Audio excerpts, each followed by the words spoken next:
what keeps me grounded in that way of life, is what we would consider, our 5 pillars.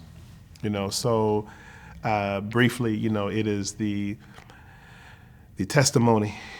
We witness God as one, and we witness that Muhammad is the messenger of God.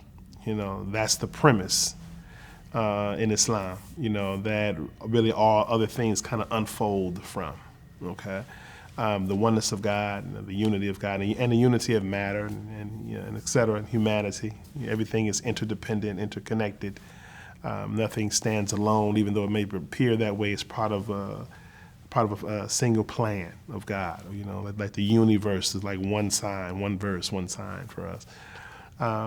All those things, to Muhammad being the messenger of God, a human being, not one to be worshipped, but has the same potential as well as frailties of all human beings. So we emulate his life and how he lived his life, and he's the model for us because he is human,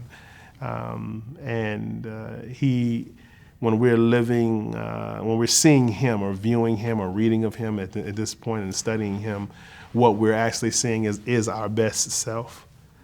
So we look to embrace these ideas. That's what I do personally. I try to do those things, and many times I find myself lacking on the various things. And part of the struggle, the real jihad in the classic sense of that term, is to struggle to be what God would approve.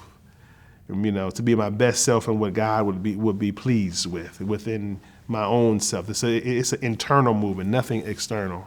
That these things have been kind of morphed into that, but it's really that struggle within you to be better.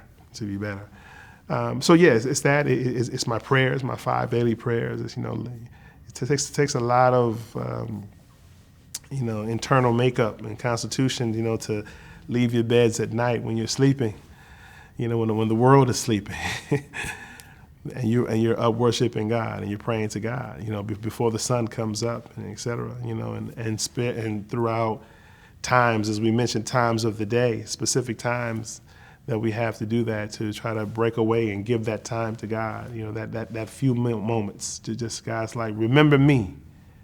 He said, and I'll remember you. This is in our scripture.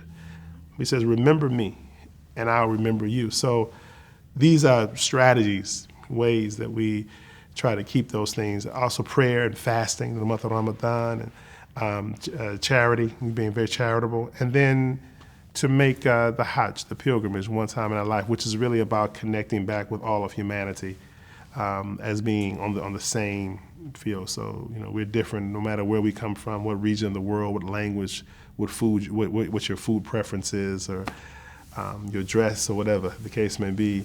That we're all one before God. So these are the movements and the callings that keep us in that space.